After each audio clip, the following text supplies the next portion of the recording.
India ఆధునిక వైద్య రంగ పునాదిలో ముఖ్య పాత్ర క్రైస్తవులదే. ఇది పార్ట్ 2. ఈ వీడియో లైక్ చేసి చివరిదాకా చూడండి. డాక్టర్ క్లారా స్వైన్, డాక్టర్ ఇడా స్కడ్డర్ల తర్వాత 1894లో కెనడాకి చెందిన క్రైస్తవ మిషనరీ డాక్టర్ విలియం వాన్లెస్ ఇండియా మహారాష్ట్రలోని మిరాజ్లో వైద్య సేవా మిషన్ను స్థాపించి దాదాపు 40 సంవత్సరాల పాటు సేవ చేశారు. కుష్ఠువ్యాధి నివారణ కేంద్రం, టీబీ హాస్పిటల్ మరియు మొదటి క్రైస్తవ మిషనరీ మెడికల్ స్కూళ్లను నెలకొల్పి మిరాజ్ను ప్రధాన వైద్య కేంద్రంగా మార్చారు.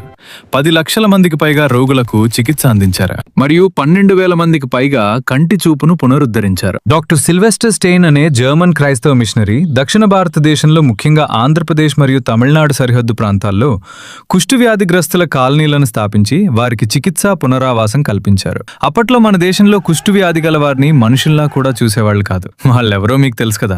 డాక్టర్ ఎడిత్ బ్రౌన్ బ్రిటన్ కు చెందిన మిషనరీ వైద్యురాలు. ఈమె 1891లో పంజాబ్లోని లూధియానా చేరుకున్నారు. ఉత్తర భారతదేశంలో మహిళలకు వైద్య విద్య అందించాలనే లక్ష్యంతో క్రిస్టియన్ మెడికల్ కాలేజ్ సిఎంసి లూధియానాలను స్థాపించారు. ఈ సంస్థ వేలాది మంది మహిళా వైద్యులను తయారు చేసి ఉత్తర భారతంలో మహిళల ఆరోగ్య సంరక్షణలో విప్లవాత్మక మార్పు తీసుకొచ్చింది. ఇంకా అనేకులున్నారు. భారతదేశంలో క్రైస్తవ మిషనరీల శ్రమా సేవలు ఎంతో లోతైనవి. సంగ్రహంగా చెప్పాలంటే మిషనరీలు కేవలం వైద్యం చేయడమే కాకుండా స్థానికులకు విద్య, వైద్యం, నర్సింగ్ శిక్షణ ఇవ్వటం ద్వారా భారతదేశంలో ఆధునిక వైద్యం నిలదొక్కుకోవడానికి బలమైన పునాది వేశారు.